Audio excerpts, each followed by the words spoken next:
to be honest, COVID turned our organization. We were one of the only few standing because we'd been so good at working with so little that when there was nothing left, we were still able to stand. Hello and welcome to the Leading Communities podcast, brought to you by Aspire4u CIC and produced by That's All Media CIC.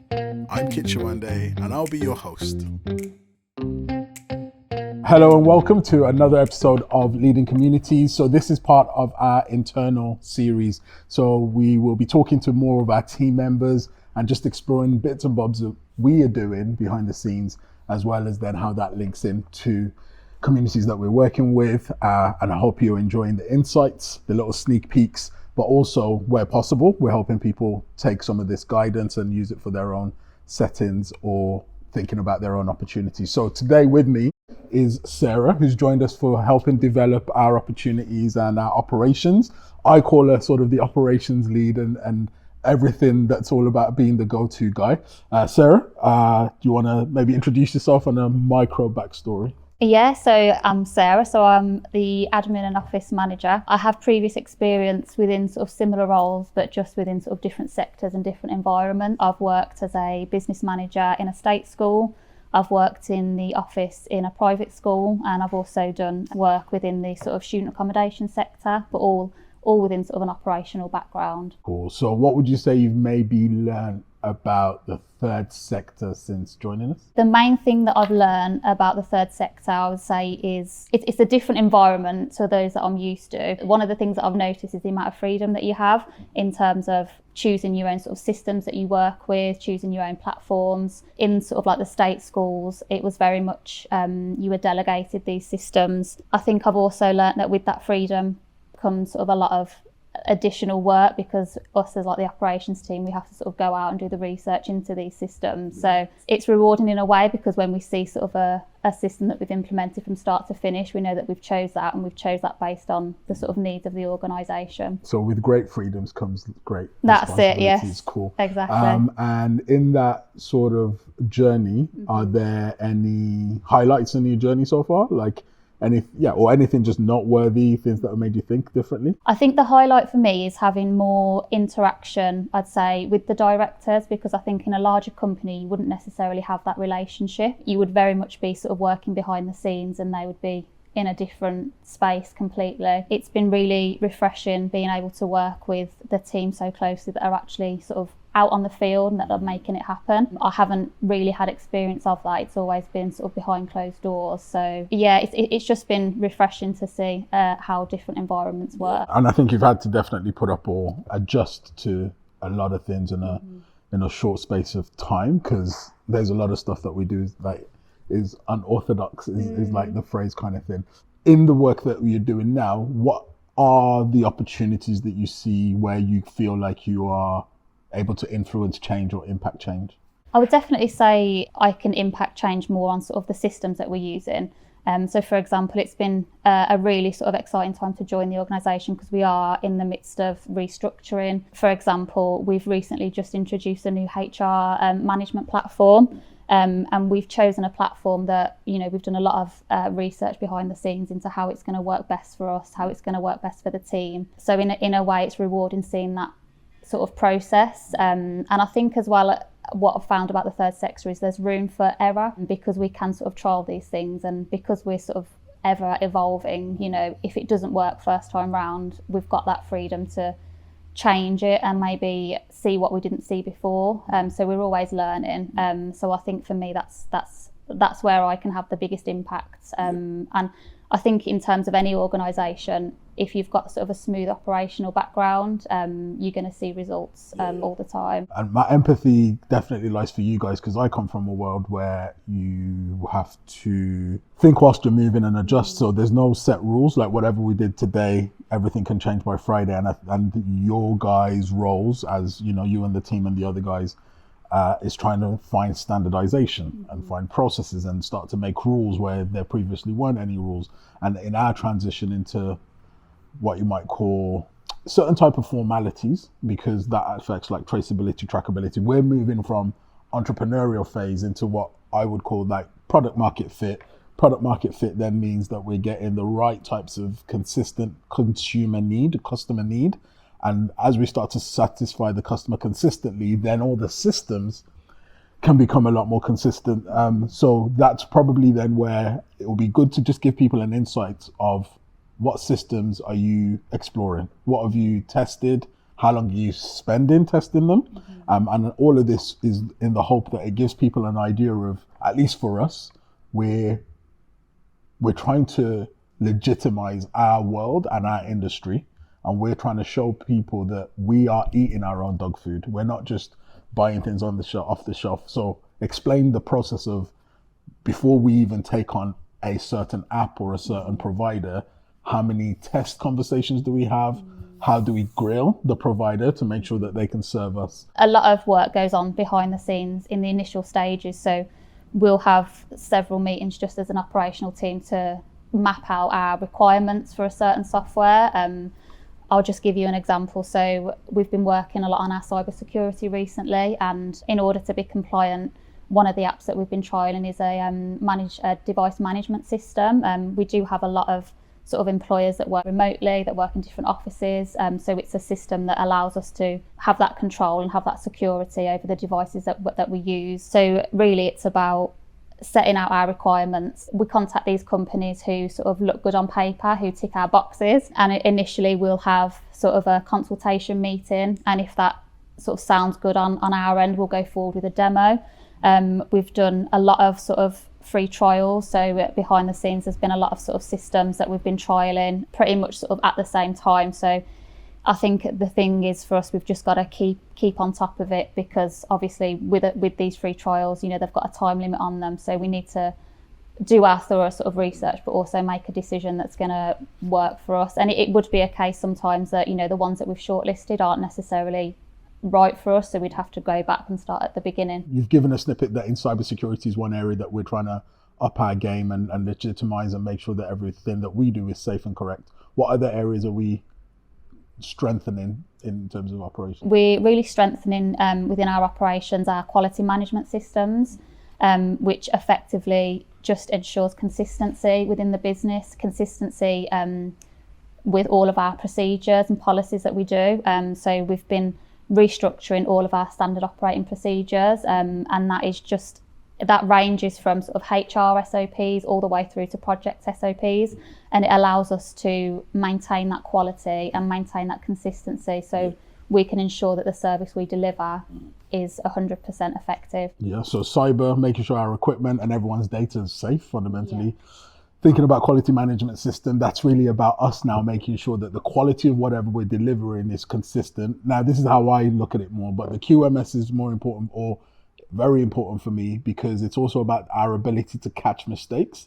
Now, historically, before we've got these systems, it was me, and I used to call it healthy paranoia. So my job being at the top is to think for as many brains as possible, try and understand how as many of my team will act, react, respond in situations, and then be ready for at whichever point things don't go right, etc. And that's like quite cumbersome, and it's a lot of sort of pressure, but like I say, I call it healthy paranoia. A lot of overthinking, mapping out different journeys, and it just happens to be something that I'm built for. But it doesn't mean, but what the downside is, then everything relies on me. So as we start to transition in this, a whole world is happening that I have nothing to do with.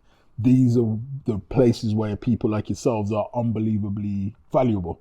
Your consistency, the fact that you care, and the fact that you're willing to trust what I say, which is go fail and let me know what happens, versus you can't do anything without it going wrong. I don't mind anything going wrong. It's more, what do we learn from it? So for me, it's been refreshing to be able to leave certain people to just go do a corner, and then you guys will then come back and go, well, we've done this part of that corner and all of that. But the real reason, is there any other systems that we're working on? Those are the two biggest ones, but are there, I mean, there's other things that we've already clarified now, aren't there? Which things have we accomplished already? Because it's been, what have we completed? I can't fully, I feel like there's definitely certain things that are HR, the HR ones. Yeah. So we've accomplished HR. So the way we sort of mapped it all out, so we've given ourselves sort of the year, and we're mapping different systems. So HR we've accomplished. So we now have a fully effective HR management software. What we try to do as well for efficiency is combine a lot of the apps and softwares that we were using into this one HR platform. So for example, our team members can now clock in and out using this software. It's a place where it securely stores everybody's data. It allows us to conduct performance management reviews. It's a system that is very interactive and engaging. And I think as what one of our requirements was that, you know, it's going to be user friendly. It's going to be fun for staff to use, and it's not just going to be seen as another sort of HR software. So yeah, we did a lot of research into different providers, and we are now sort of fully transitioned over. And like I say, the main thing for me is that kind of helping people feel rest assured that when you work with us, you kick it with us, like, you know, you're getting an organization that gives a damn, but also our back end is consistent. Because it's one thing for me to say it, but for you to then work with us and, you know, never have a situation where something goes wrong, or if something goes wrong, you can see that we pick it up quickly. And, you know, people don't know this, but so we won Service Provider of the Year as an award category. Now, part of it was because we were able to find ways to keep on supporting service users outside of the contract terms. But more importantly, we were also able to find mistakes very quickly where there might have been misunderstanding, miscommunications. And then we were able to go to the client, hey, this is what's occurred and this is our solution. That's underrated as what you want from a partner. We're not a let's hide and hope they don't notice it. We're like, okay, cool. You know, things that shouldn't have happened could go wrong. Have we protected against that? Yes, we protected against that. But this other thing then when it happened, great. How quickly did we find it? Within hours, even better. We go to the client to say, this is what's going on. So that's the power of operations. Like, it's all about consistency. It's all about making sure that people don't feel let down in the transaction, because, you know, at the end of the day, that's what keeps contracts keep on going. There's some things we can't control about how other organizations behave in terms of the people that commission us, but at least we know on our watch what, you know what I mean, what we can control, what we can't control, and what we did to kind of fix it. So that's a real clear part that I want people to hear, that behind the work, it's not just about the hyperbole and, you know, behind our posters, it's like saying managing mind, money and meaning for communities and businesses. In other spaces where, you know, we always say, you know, mindset development, financial literacy, employability, that's fine. But then what does that mean when you've got 30 people you got to do something with, or 60 members of staff? So that's where my obsession came in, to be like, I need to make sure that when I'm not around, we've got as many systems that are kind of running, and I had to trust you guys to run with that, because there's just some things I don't do, and super micro detail I don't do. I know what the end looks like and I know what it takes, but it doesn't mean I want to do it, kind of thing. So that's why we are grateful to a lot of what you're doing. So inside there, we talked about HR. HR is an unbelievably boring topic, no disrespect to the specialists, but the reason it is that HR looks after the non-flashy bits. It's all about consistency, accuracy, tracking. So before, we had to have spreadsheets for when people come in and out, then their holidays, then all the HMRC stuff, their taxes, yada, yada, yada. And then if something happens, somebody's overestimated, underestimated, a lot of all of that, we were still tracking, but we were having to track it very manually. And people don't see what we had to build spreadsheet wise. I believe we're, you know, one of the greatest organizations just based on our spreadsheet game. I don't care what anyone says, like, bearing in mind the journey that we've come from and the ways that we've had to ideate our company, all of that background work that we had to do, now we've been able to turn it into automation and all of that. And that's where I'm kind of like, okay, the next level or the next stage that allows us to compete with other businesses that people don't know that we're probably going to be in their industry or in their work. So that's why I'm kind of that mind of, yeah, whoever's got the systems right is going to be able to compete better for kind of future opportunities, future contracts and things like that. With the systems that you've then seen, what do you think we need to be doing to be able to stay on top of those types of things? Like, what's the next need for us? I think it's important to not sort of fool yourself into thinking that once you've sort of implemented the system, that's the end game. I think, as I previously said, you know, we're always evolving, we're changing. So with that, our systems may need to change. So it's important that we regularly review to see if it's still working for us, and if it's not working for us, it's back to the drawing board in terms of what is going to work best for us. I think that's what I've found in previous roles, where you delegated a system to use, and it ticks a box, you use it. It may not be the best, but you've been told to use that one, whereas we can explore. We're more than just box ticking. We're finding these systems that work for us. So I think we just need to keep evolving as we evolve as an organisation. Yeah, and again, there's no one that commissions this, so which is the other reason why I was making those comments, that this is us having to think on our own feet. Is it fair to say that we've never had to bring in a business consultant? Have you ever seen anyone that has to come in to teach us how to do it? No. Right, so we're there front line, thinking about everything, ideating, spending those, the weird hours trying to figure it out and map it out. And again, that's why I've got that confidence, because even our ability to navigate and think through things is underrated. Because it's one thing again, there's no issue with it. For an external organization to maybe come give you guidance or whatever, there's no issue. But are they then designing for your personality types? Are they designing for your characteristics? And that's the part that, again, for what we do, that's what I'm after. I'm after that ability to say, this is our DNA and this is how we worked it out. And I believe that we will go on to then help others. But that journey was key. And it's not anyone that had an MBA had to come in and show us. We had to eat our own dog food, learn what doesn't work. And I think that's what's going to be useful for whoever we teach next. We'll be able to design for their characters. Now, how many different job roles do you think you've had to help us do the operations for? I don't know if I know some, but it would be interesting if you describe all the different corners of the people that you have to kind of co-manage. So thinking about, there's the mental health team. What are some of the roles through that have to come past your desk? Like if they're submitting timesheets, let's call it the teams. So mental health teams, how many people-ish do you recall are in that squad-ish? The mental health team, so I'd say roughly around 15. And yeah, as you say, so it will be submitting holiday requests, submitting time off requests. We have another function where staff can inform us of a change of ability, so that sort of comes our way, and we have to make sure we stay on top of that as an operations team. And then in terms of the research and bid dev team? It's interesting because within this position I do get to sort of be a part of these teams, as I wouldn't usually in previous. So like with the research and bid dev, it'll be things like arranging meetings for them, it'll be sort of like liaising with different people to organise the Zooms and to connect these people, and again each different department will use our sort of HR software, so although it's separated into divisions, it will all come through the one system. And the rest of the divisions we had the outreach team, the media team, and then there's just you guys within administrations and operations, more or less, right? And then we may get just contractors and any certain people that we use on a freelance kind of basis. So that gives people a picture that this isn't just a one unit. We are competing with mental health service providers, and again, I'm not saying competing in a kind of capitalistic way, but fundamentally we're in that industry and we have to hold our own, right? When we're serving someone in that area, nobody cares whether there's an outreach or media team. They're just like, are you as good as any other mental health provider in this space? And we're competing with the bigger brands and some of the biggest brands and biggest charities.